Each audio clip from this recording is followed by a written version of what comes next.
하나님의 은혜와 축복이 가득한 복된 하루 되시길 축원드립니다. 오늘 말씀의 제목은 예수님을 믿게 하는 증언입니다. 우리가 그 증언을 살펴보기 전에 요한복음 5장 전체에 흐르는 큰 주제 한 가지를 먼저 살펴보려고 합니다. 그 주제는 바로 아버지와 아들은 하나이다 입니다. 그런데 여러분, 아버지와 아들이 하나이다 라고 해서 아버지 안에 아들 예수 그리스도와 성령이 종속되어 있는 단일 신론을 말하는 것은 아닙니다. 그렇다면 아버지와 아들은 어떻게 하나인지, 예수 그리스도께서는 어떻게 이 관계를 설명하셨는지를 우리가 먼저 살펴보기 원합니다. 5장 17절 말씀에 내 아버지께서 이제까지 일하시니 나도 일한다. 그리고 19절에 아들이 아버지께서 하시는 일을 보지 않고는 아무것도 스스로 할 수 없나니 아버지께서 행하시는 그것을 아들도 그와 같이 행하느니라고 했습니다. 그리고 오늘 본문에 보면 30절인데요. 내가 아무것도 스스로 할 수 없노라. 듣는 대로 심판하노니 나는 나의 뜻대로 하려 하지 않고 나를 보내신 이의 뜻대로 하려 함으로 내 심판은 의로우니라 라고 했습니다. 여러분, 아버지께서 행하시니 아들도 동일하게 행한다. 아버지께서 일하시니 아들도 동일하게 일한다. 그렇기 때문에 아들의 일은 의롭다는 것입니다. 이것은 고대 문화에서 가업을 계승하는 모습과 유사합니다. 예수님께서는 가업을 계승하는 아들과 아버지의 모습을 빗대어서 이렇게 설명하신 것입니다. 그렇다면 고대에 있었던 가업 계승의 모습은 어떠했을까요? 예를 들어서 아버지가 목수예요. 그러면 이제 때가 돼서 아들에게 가업을 계승해야 될 때가 되면 아들에게 나무를 고르는 법과 그리고 나무를 자르는 법과 나무를 다루는 법과 그리고 나무를 통해서 어떠한 무엇인가를 만드는 방법까지 다 알려줍니다. 그러면 아들은 아버지가 한 그대로 나무를 고르고 나무를 자르고 나무를 다듬고 나무로 무엇인가를 만드는 거예요. 그런데 여러분, 가업을 계승하는 사람에게 있어서 단지 이 나무를 다루는 지식만이 전달되는 것일까요? 그렇지 않습니다. 가업을 계승하는 자에게는 나무를 아는 지식 외에도 그 아버지가 가지고 있었던 권한이 다 전달되는 거예요. 다 이양되는 것입니다. 그때 가업 계승이 완료가 되는 것입니다. 여러분, 그렇다면 가업을 계승하는 아버지와 아들의 관계는 매우 밀접하고 배타적인 관계가 될 수밖에 없어요. 지금 아들 예수 그리스도께서 아버지와 아들의 관계를 설명하시면서 이와 같다라는 말씀을 하시는 거예요. 아버지와 아들은 하나인데 너희가 잘 알고 있는 가업 계승의 모습과 같이 아버지가 하시는 모든 지식과 모든 권한이 아들 예수 그리스도에게, 나에게 지금 있다. 그렇기 때문에 아버지가 하는 일을 내가 할 수 있고 아버지의 의로우심이 나를 통해 아들의 의로우심으로 나타난다는 것입니다. 그런데 여러분, 이 말씀을 하고 있는 현장에 있는 대부분의 회중들은 누구일까요? 우리가 5장 말씀을 살펴보면 이 장소는 유대인들이 가득 모여있는 장소입니다. 유대인들의 입장에서는 예수 그리스도의 말씀을 들었을 때 어떤 의심이 생겼을까요? 증거대봐라. 증언해봐라. 그 말을 하는 증언은 무엇이냐? 증거는 무엇이냐? 하지만 예수님께서는 그들의 마음을 아시고 오늘 말씀을 하시는 겁니다. 그래서 예수님을 하나님의 아들이심을 믿게 하는 증언을 예수님께서 하시는 것입니다. 그렇다면 여러분, 하나님 아버지께서 하시는 일은 무엇입니까? 죄송합니다. 하나님 아버지께서 하시는 일은 무엇입니까? 우리가 5장 26절에 보면 아버지께서 자기 속에 생명이 있음 같이 아들에게도 생명을 주어 그 속에 있게 하셨고 또 인자됨으로 말미암아 심판하는 권한을 주셨느니라. 아버지께서 하시는 일은 요약하자면 영생과 심판입니다. 하나님 아버지께서 하시는 일은 영생과 심판입니다.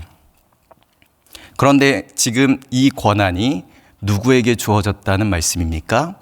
아들 예수 그리스도에게 동일하게 그 권한이 주어졌다는 말씀입니다. 그러면 이제 우리가 이 영생과 심판을 가지신 예수 그리스도의 증언을 살펴보기 원합니다. 우리가 본론의 말씀에 보면 우리가 세례 요한이 등장합니다. 우리가 33절 말씀에 너희가 요한에게 사람을 보내매 요한이 진리에 대하여 증언하였느니라고 합니다.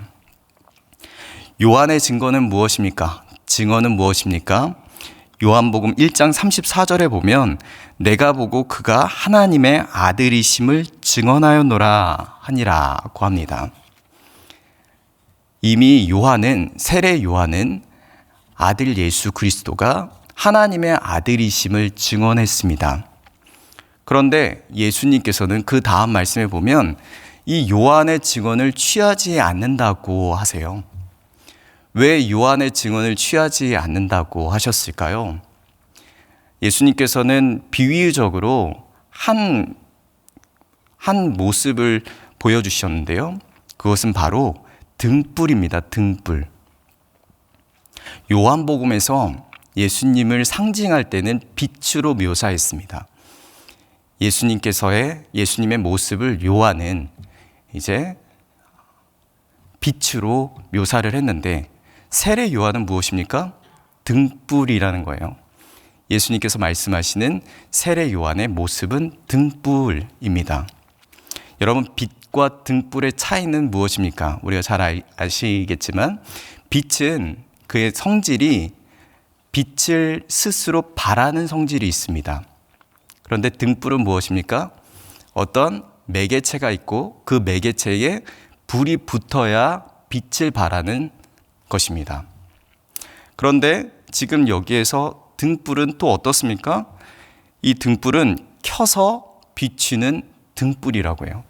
그냥 등불도 아니에요. 정확하게 켜서 비추이는 등불이라고 해요. 세례 요한의 사역이 마치 이와 같다는 것입니다.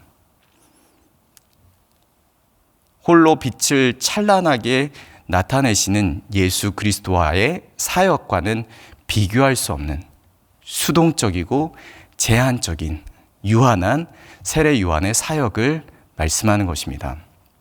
그렇기 때문에 인간의 증언이면서 동시에 유한한 사역이기 때문에 예수님을 증언하는, 예수님을 믿게 하는 증언으로는 불충분하다라는 말씀입니다.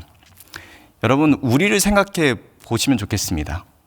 우리가 그리스도를 주로 믿고 시인하고 살아가는 것을 생각을 했을 때요, 그 믿음의 발생은 어디였습니까? 어떤 다른 사람의 간증에서부터 믿음이 아예 시작이 됐습니까? 영향은 받을 수 있습니다. 어떤 자극은 낼 수 있을 거예요.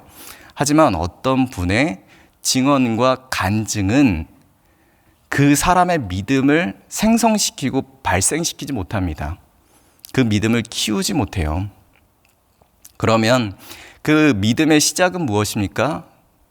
바로 우리 마음 가운데 성령의 내주하심으로 일어난 어떤 작동이에요. 그때부터 믿음이 발생되는 것입니다. 그렇기 때문에 어떤 사람의 증언, 어떤 사람의 그런 간증은 유한한 간증, 유한한 사역이 될 수밖에 없습니다. 그렇다면 두 번째 예수님께서 하셨던 예수님을 하나님의 아들이심으로 믿게 하는 증언은 무엇입니까? 두 번째 말씀은 36절입니다. 내게는 요한의 증거보다 더 큰 증거가 있으니 아버지께서 내게 주사 이루게 하시는 역사, 곧 내가 아는 그 역사가 아버지께서 나를 보내신 것을 나를 위하여 증언하는 것이요. 두 번째 증언은 무엇입니까? 아버지께서 내게 주사 이루게 하시는 역사, 곧 내가 하는 그 역사입니다. 예수님께서 지금 하고 계신 그 일들이 하나님의 아들이심을 믿게 하는 증언이라는 것입니다. 여러분, 그런데 이미 예수님께서 이 땅 가운데 오셔서 메시아로서 행하실 그 일들에 대해서 이사야 선지자는 예언을 했습니다. 이사야 61장 1절 말씀인데요. 주 여호와의 영이 내게 내리셨으니 이는 여호와께서 내게 기름을 부으사 가난한 자에게 아름다운 소식을 전하게 하려 하심이라. 나를 보내사 마음이 상한 자를 고치며 포로된 자에게 자유를, 갇힌 자에게 노임을 선포하며. 이사야 선지자를 통해서 오실 메시아의 모습을 이미 보여주었는데요. 가난한 자에게 아름다운 소식을 전하게 하심이라. 그리고 마음이 상한 자를 고치심이라. 포로된 자에게 자유를, 갇힌 자에게 노임을 선포함이라. 메시아께서 오시면 이러한 일들이 있다는 것입니다. 그런데 여러분, 예수 그리스도가 이 땅에 오셔서 하신 일이 무엇입니까? 마태복음 5장 23절인데요. 53절에 보면 예수께서 온 갈릴리에 두루 다니사 그들의 회당에서 가르치시며 천국 복음을 전파하시며 백성 중에 모든 병과 모든 약한 것을 고치시더라고 했습니다.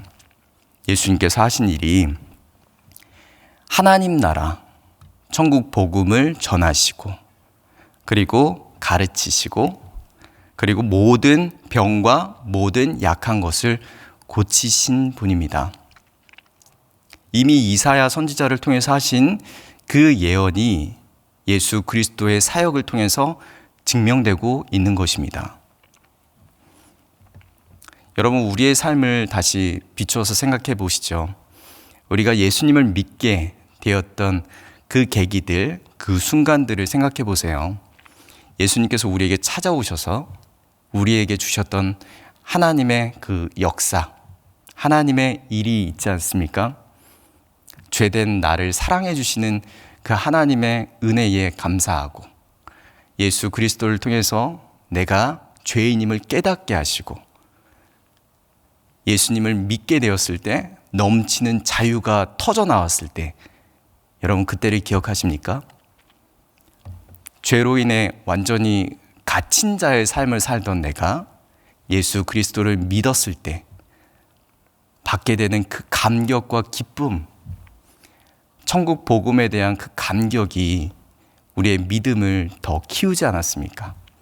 하나님의 아들 예수 그리스도를 향한 사랑을 막 불태우지 않았습니까?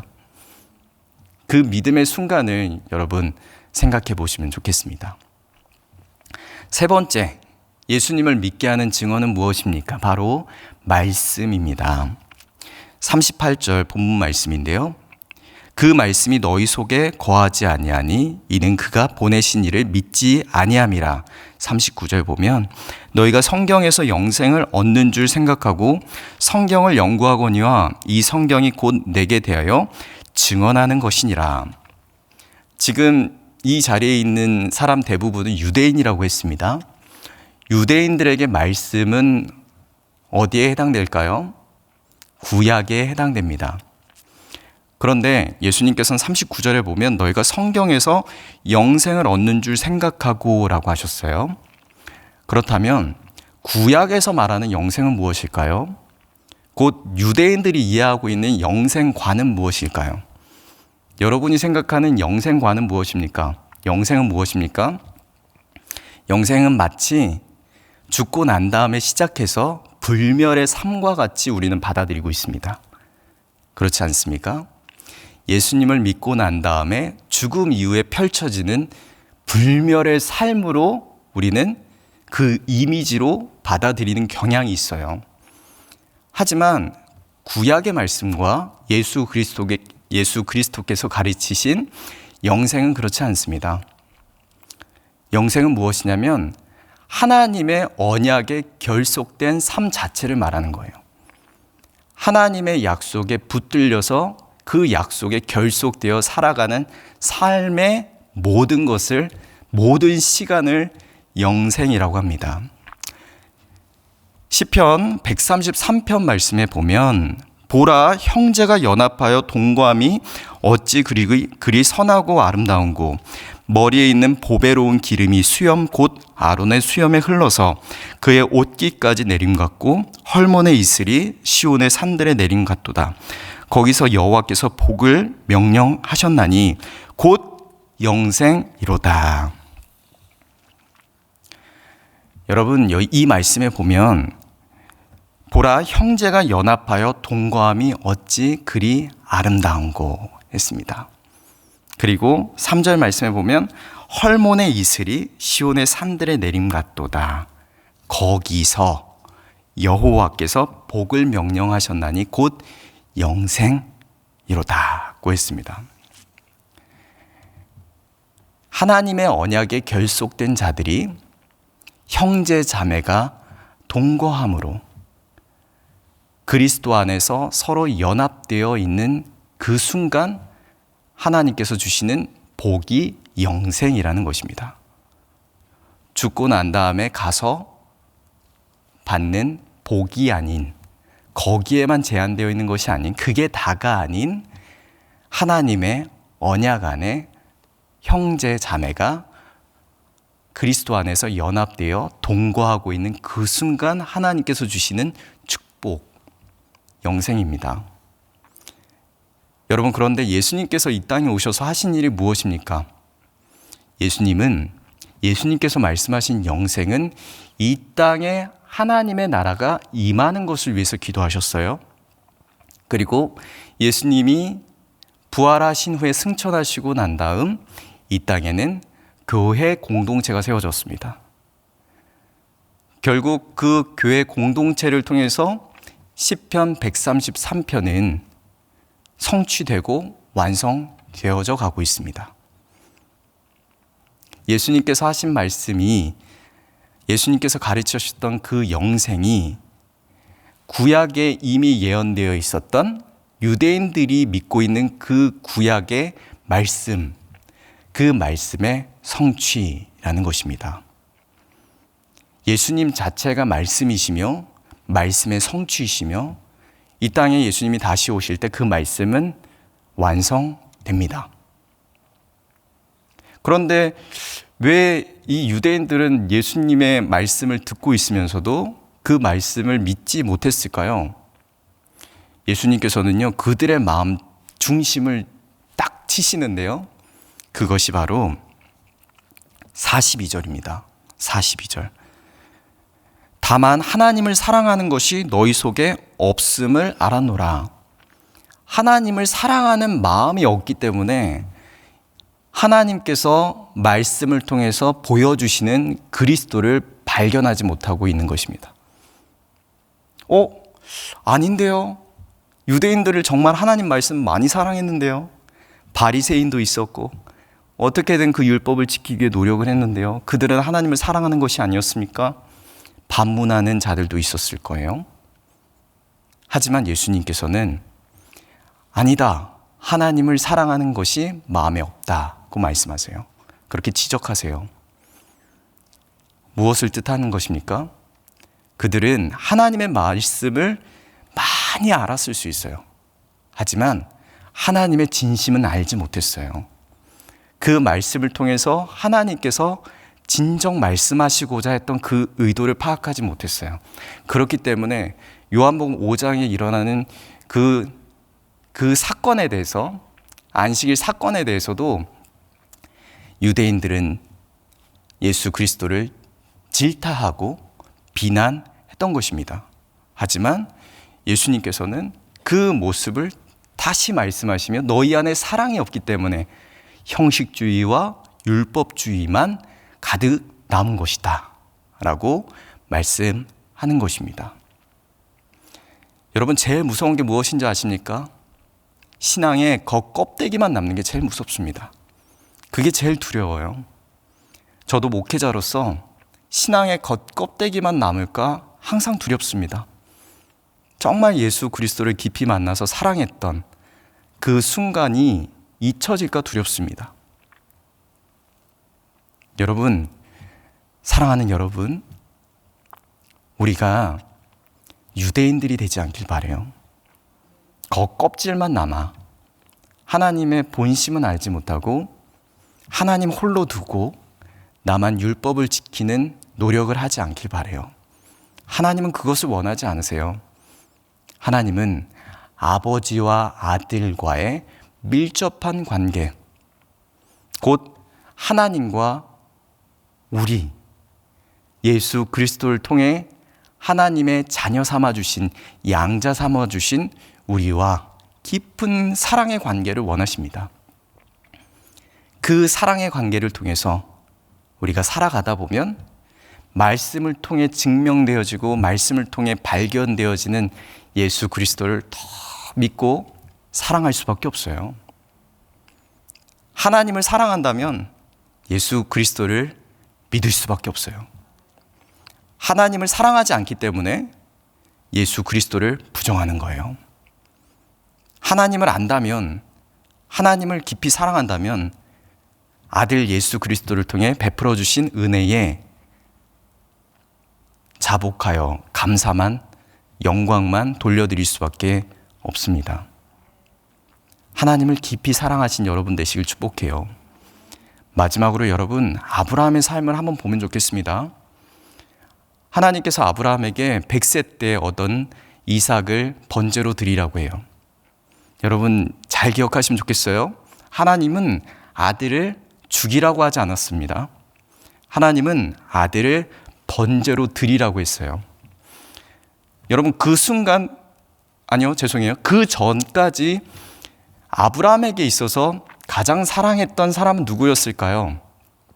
아들 이삭이었을 것입니다. 왜요? 100세 때 얻은 정말 귀하고 귀한 아들이기 때문입니다. 그런데 하나님께서는 그의 마음 가운데 사랑을 물어보세요. 네가 진정 사랑하는 사람 누구냐? 사랑하는 자가 누구냐? 나냐? 아들 이삭이냐? 하지만 아브라함은 누구에게 사랑을 고백합니까? 하나님께 사랑을 고백해요. 그리고 이삭을 번제로 드리려고 해요. 이삭을 죽이라고 하지 않으셨습니다. 여러분, 번제는 무엇입니까? 하나님께 감사와 영광을 드리는 제사예요. 그러면 아브라함에게는 어떤 마음이 있었겠습니까? 내가 하나님께 감사와 영광을 드리는 이 순간, 하나님의 약속은, 말씀드렸죠, 여러분? 영생은 하나님과 결속되어 있는, 하나님의 약속과 결속되어 있는 그 모든 순간이라고 말씀드렸습니다. 번제로 드리라고 하셨던 그 하나님의 말씀 앞에 그는 하나님과 맺었던 언약을 기억하여 하나님께 순종함으로 나아갈 수 있었던 거예요. 하나님을 사랑하기에 이 아들 이삭 역시도 하나님께서 책임지실 것이다. 내가 너무 사랑하는 아들 이삭이지만 비교할 수 없는 하나님과의 그 사랑 앞에 내가 이삭을 번제로 드리오니 하나님께서 하나님의 일을 하실 것이다. 그때 아브라함은 믿음을 붙잡고 아들 이삭을 드릴 수 있었던 거예요. 여러분, 우리도 마찬가지입니다. 우리의 믿음은 어디서 시작이 돼야 됩니까? 너 누굴 더 사랑하니? 라는 질문 앞에 하나님, 내가 하나님을 더 사랑합니다. 내가 하나님께 모든 것을 드리길 원합니다. 그 마음이 있을 때 내가 다른 사랑하는 것을 내려놓고 그것을 하나님께 번제로 드리며 하나님의 일을 행하실 수 있도록 맡겨 드리게 되는 것입니다. 사랑하는 여러분, 오늘 하루도 우리가 예수 그리스도를 통해 은혜 받은 자임을 기억하고 하나님과의 밀접한 관계 안에서 하나님을 더 깊이 사랑하시길 바랍니다. 하나님을 더 깊이 사랑하여 아들 예수 그리스도를 사랑하는, 아들 예수 그리스도를 믿는 복된 하루 되시길 축원드립니다. 이 시간 함께 기도하겠습니다.